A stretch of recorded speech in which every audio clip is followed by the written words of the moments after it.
প্ৰথমে মই ক'ব বিচাৰিম গণতন্ত্ৰৰ চতুৰ্থ স্তম্ভক আমি সদায় সন্মান কৰোঁ আৰু এই সন্মান আমাৰ অটুট আছে। অনাগত দিনতো আমি সাংবাদিক গোষ্ঠীয়ে হওক বা সাংবাদিকৰ যিকোনো পৰ্যায়ৰ যিবোৰ আমাৰ কৰ্মকৰ্তা আছে সকলোকে আমি সন্মান জনাওঁ। আমি কেতিয়াও এই সংবাদ গোষ্ঠীক আমি কেতিয়াও অপমান বা এনেধৰণৰ কোনো কাৰ্য TMPK বা মই বা TMPKৰ কোনো সদস্যই নকৰে আৰু সেই কথা আমি আপোনালোকৰ জৰিয়তে অসম ৰাইজক জনাব বিচাৰিছোঁ। অনাকাংক্ষিত যিবোৰ যোৱাকালি ঘটনা হৈছে, আমি জনাত এইটো এটা ৱাৰ্ডৰ মেম্বাৰসকলৰ মাজত হোৱা এটা ঘটনা। সেই ঘটনাক কেন্দ্ৰ কৰি মোৰ নিৰ্দেশত মিণ্টু দলে আৰু তাৰ এটা টিমে কৰা বুলি যি ছ'চিয়েল মিডিয়াত বা প্ৰাগ নিউজৰ এটা আমাৰ প্ৰতি এটা অভিযোগৰ আঙুলি দেখুৱাইছে, তাক আমি পোনচাতে নাকচ কৰিছোঁ। এনে কাৰ্য TMPKৰ তৰফৰ পৰা কেতিয়াও নহয় আৰু এইটো হ'ব নোৱাৰে। আৰু সেই ঘটনা যিসকল দুষ্কৃতিকাৰীয়ে কৰিছে তেখেতসকলক কৰায়ত্ব কৰক আৰু এটা সেই সম্পৰ্কত আপোনালোকে আইনী ব্যৱস্থা গ্ৰহণ কৰাত আমাৰ একো আপত্তি নাই। এই আইনী ব্যৱস্থাত যিসকল মানুহে জড়িত আছে এখেতসকলক আইনীভাৱে গ্ৰেপ্তাৰ কৰক বা আইনীভাৱে ব্যৱস্থা গ্ৰহণ কৰক, তাত আমাৰ সহযোগ থাকিব TMPKৰ পৰা। কিন্তু আজি TMPKৰ নাম সাঙুৰ খুৱাই ছ'চিয়েল মিডিয়াত বা প্ৰাগ নিউজে প্ৰতিদিন টাইমে যি প্ৰচাৰ এতিয়াও কৰি আছে, তেখেতসকলৰ এই প্ৰচাৰ কাৰ্যক এটা তদন্ত অবিহনে আপোনালোকে ডাইৰেক্টলি TMPKক আজি আঙুলি টোৱাইছে, এইটোক আমি ধিক্কাৰ দিছোঁ, গৰিহণা দিছোঁ। আমি ক'ব বিচাৰিছোঁ যে আমি সদায় গণতন্ত্ৰৰ চতুৰ্থ স্তম্ভক সন্মান কৰোঁ, প্ৰাগ নিউজকো সন্মান কৰোঁ, প্ৰতিদিন টাইমকো সন্মান কৰোঁ, নিউজ লাইভকো সন্মান কৰোঁ বা সংবাদ গোষ্ঠী সকলো অসমৰ সংবাদ গোষ্ঠীক আমি সন্মান কৰোঁ। আৰু আপোনালোকৰ জৰিয়তে মই জনাব বিচাৰিম যে প্ৰাগ নিউজৰ এতিয়া যিসকলৰ নাম সাঙুৰ খুৱাই আমাক অভিযোগৰ আঙুলি ঠুৱাইছে, আমাৰ নিৰ্দেশত বুলি কৈছে, এখেতসকলৰ মুৰব্বীসকলক এবাৰ সুধি লওক যে প্ৰাগ নিউজৰ চিফ এডিটৰ প্ৰশান্ত ৰাজগুৰু TMPKৰ সোণালী জয়ন্তীৰ সামৰণি অনুষ্ঠানত উপস্থিত হৈছিল। আমি কেতিয়াও কোনো এজন সংবাদ গোষ্ঠীৰ মানুহৰ বিৰুদ্ধে আমি যাব নিবিচাৰোঁ আৰু নাযাওঁ, কিন্তু অনাশাকে আমাৰ নামটো লৈ যি প্ৰচাৰ কৰি আছে তাক আমি অতি শীঘ্ৰে বন্ধ কৰিবৰ কাৰণে আমি অনুৰোধ জনাইছোঁ, আহ্বান জনাইছোঁ। নহ'লে আমি আইনী ব্যৱস্থা গ্ৰহণ কৰিম। আমি আইনী ব্যৱস্থা গ্ৰহণ কৰিম। মাধুৰ্য শইকীয়া মই চিনিয়ে নাপাওঁ, কোনজন ল'ৰাই মাধুৰ্য শইকীয়া মই চিনি নাপাওঁ। আৰু তেখেত যে প্ৰাগ নিউজৰ স্থানীয় সংবাদদাতা বুলি আমি গমেই নাপাওঁ। মই চিলাপথাৰ বাসিন্দা, কিন্তু তেখেতে কৈছে যে তেখেত চিলাপথাৰৰ স্থানীয় সংবাদদাতা বুলি আমাক জনাইছে প্ৰাগ নিউজত। এতিয়া আমি সামাজিক মাধ্যমৰ জৰিয়তে গম পাইছোঁ, কিন্তু মইতো কেতিয়াও এখেতৰ প্ৰাগ নিউজৰ স্থানীয় সংবাদদাতা বুলি আমি গম নাপাওঁ। কিয়নো বুলি ক'লে 26 জুন তাৰিখে ইণ্টাৰনেশ্যনেল এণ্টি ড্ৰাগছৰ প্ৰগ্ৰাম এটা জিলা প্ৰশাসনে চিলাপথাৰত অনুষ্ঠিত কৰিছিল।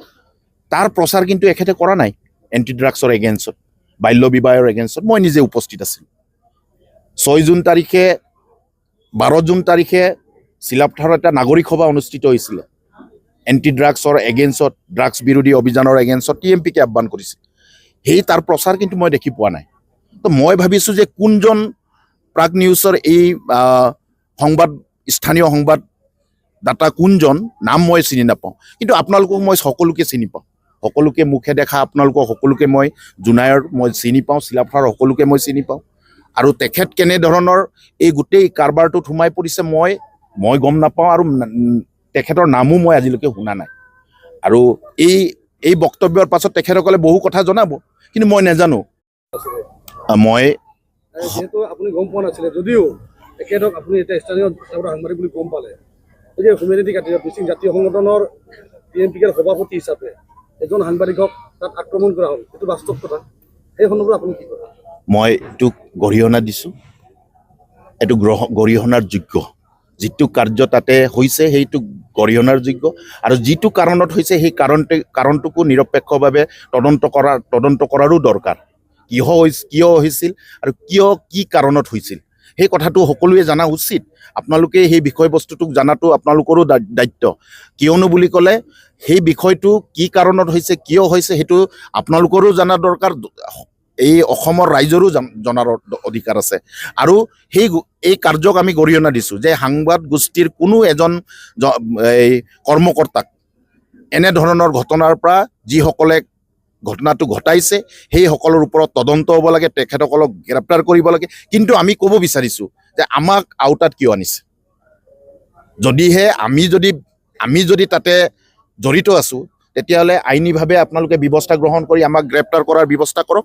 কিন্তু ছ'চিয়েল মিডিয়াত আজি যিটো বা এই প্ৰাগ নিউজে বা প্ৰতিদিন টাইমে যিটো ধৰণৰ এটা ঘটনা ঘটাই বাৰংবাৰ দি আছে, তেখেতসকলক অনুৰোধ কৰিব বিচাৰিছোঁ নিৰপেক্ষ তদন্ত কৰি মেলি সেই ব্যৱস্থাটোক আগুৱাই নিয়ক। আৰু সেই TMPKৰ নামটোক সাঙুৰ কৰা, তিলক দলেক নহয়, TMPK কৈ আছোঁ আমি। TMPK মাজত আনি যি এটা TMPKৰ নামত সেই পৰ্যন্ত আমাৰ যিটো সন্মান নাশ কৰিছে তাক কিন্তু আমি ব্যৱস্থা ল'ম। তাৰ কাৰণে জগৰীয়া কিন্তু প্ৰাগ নিউজ হ'ব। তাৰ প্ৰাগ নিউজৰ সেইজন মাধুৰ্য শইকীয়া হ'ব। তাৰ কাৰণে প্ৰাগ নিউজৰ প্ৰত্যেকজন কৰ্মকৰ্তাক, প্ৰত্যেকজন মুৰব্বীক আমি অনুৰোধ জনাব বিচাৰোঁ TMPKৰ তৰফৰ পৰা, আপোনালোকে সেই বিষয়বস্তুটোক এটা নিৰপেক্ষ তদন্তলৈকে আনক। আপোনালোকে বিষয়টোক যাতে টানি মেলি বহুত দূৰলৈ নিনিব, বিষয়টোক সমাধা কৰাৰ দিশে আইনী ব্যৱস্থাৰ জৰিয়তে সেই ব্যৱস্থাসমূহ আপোনালোকে গ্ৰহণ কৰক। নহ'লে আপোনালোকে যিটো ব্যৱস্থাৰ জৰিয়তে আগবঢ়াই নিছে, আমাৰো যিটো অন্য সাংবাদ মাধ্যমৰ জৰিয়তেও আমি তাৰে ফটোবোৰ কালেকশ্যন কৰিছোঁ। আৰু সেই ফটোবোৰৰ পৰা আমি দেখা পাওঁ যে তেখেতে কোনো কেমেৰা নিয়া নাছিলে। আৰু আপোনালোকৰ যিবোৰ ব্যৱস্থাপনাৰ জৰিয়তে তাতে সংবাদ সংগ্ৰহ কৰে বুলি আমি গম পাওঁ, সেই সংবাদৰ বস্তু বাহিনী তেখেতসকলৰ হাতত নাছিলে বুলি আমি আপোনালোকৰ সংবাদ গোষ্ঠীৰে সহকৰ্মীৰ পৰা আমি জানিব পাৰিছোঁ দেই। আমি দৃঢ়তাৰে ক'ব নিবিচাৰোঁ, আমিও জানিব পাৰিছোঁ যে তেখেত সেই অকল নিৰ্দিষ্ট এটা পঞ্চায়তৰ সভাপতিৰ কেন্দ্ৰ কৰি গঠন কৰা এই GP-টোৰ সপক্ষে অহা বুলি আপোনালোকৰ সংবাদ গোষ্ঠীৰে সহকৰ্মীৰ জৰিয়তে আমি সেই অনুমান আমি পাইছোঁ যে তেখেত যদি সংবাদ গোষ্ঠীৰ সংবাদ সংগ্ৰহ কৰিবহে যদি আহিছিল, তেতিয়াহ'লে তেখেতৰ কাম সেই উন্নয়ন খণ্ডটোত ৰাতিপুৱা 9:30 পৰা চিডিউল কৰা আছিল।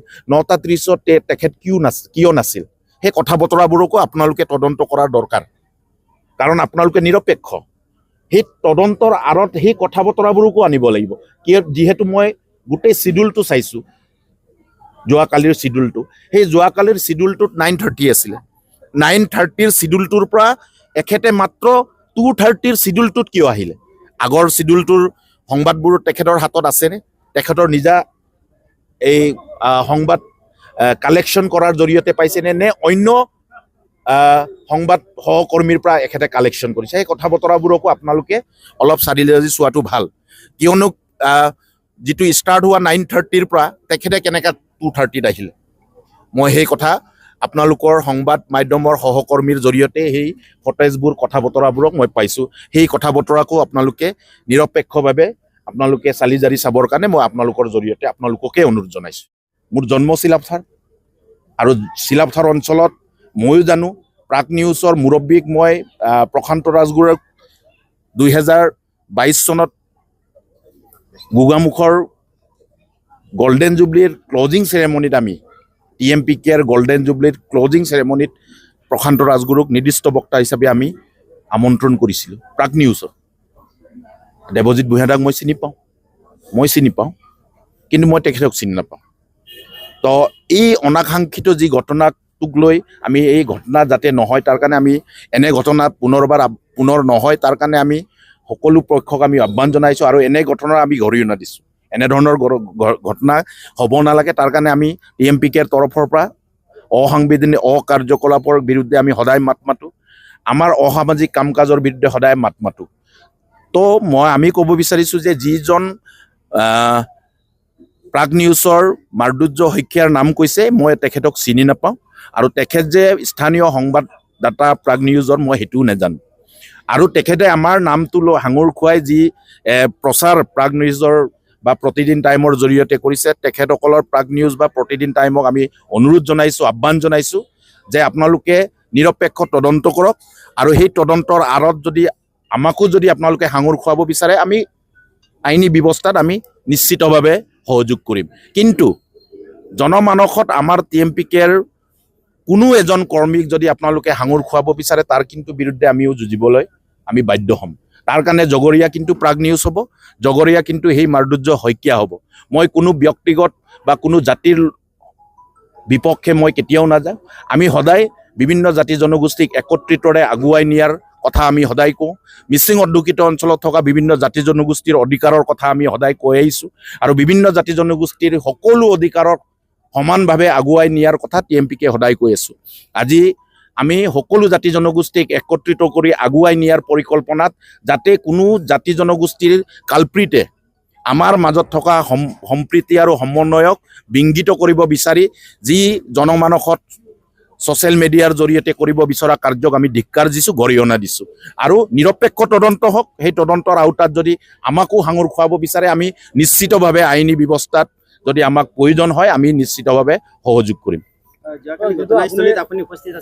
নিশ্চিতভাৱে মই ঘটনাস্থলীত নহয়, সেই ঘটনাৰ অঞ্চলটোৰ জেগাটো হ'ল আপোনাৰ চিমেণ্ট চিচিটঙানী নতুনকৈ হোৱা উন্নয়ন খণ্ড, এই যিখন ডেভেলপমেণ্ট ব্লক, সেই ডেভেলপমেণ্ট ব্লকটো মোৰ নিজৰ জন্মস্থান ডেভেলপমেণ্ট ব্লক। সেই ডেভেলপমেণ্ট ব্লকটোত এতিয়া পঞ্চায়ত যিটো ব্যৱস্থাৰ জৰিয়তে প্ৰেচিডেণ্টৰ ছিলেকশ্যনৰ কাম চলি আছে।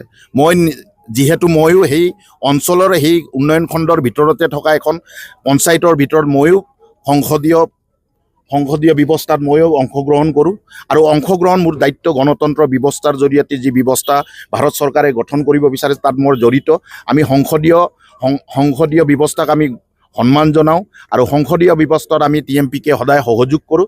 সেই হিচাপে মোৰো নিজৰ পঞ্চায়ত আছে তাতে, সেই পঞ্চায়তত ময়ো নিজে আমাৰ নিজৰ প্ৰতিনিধিসকলক লগত লৈ আমি সমৰ্থক হিচাপে তাতে উপস্থিত আছিলোঁ। যিটো ঘটনা ঘটিছিলে সেই ঘটনা কোন জেগাত হৈছিল আমি নাজানো, কিন্তু আমি সেই অঞ্চলটোৰ মানুহ হিচাপে আমি সেই অঞ্চলত উপস্থিত হোৱাটো স্বাভাৱিক। আপুনি নিশ্চিতভাৱে পঞ্চায়ত গঠন প্ৰক্ৰিয়া চলি আছে, যোৱাকালিৰ তাৰিখটো চালেই হ'ল, পঞ্চায়ত গঠন ব্যৱস্থা চলি আছে আৰু সেই অঞ্চলত সেই মোৰ নিজা উন্নয়ন খণ্ড আৰু মোৰ নিজা উন্নয়ন খণ্ডত মোৰ নিজা পঞ্চায়তৰ প্ৰতিনিধিসকলক লৈ মেলি মই তাতে উপস্থিত আছিলোঁ, এইটো নিশ্চিত।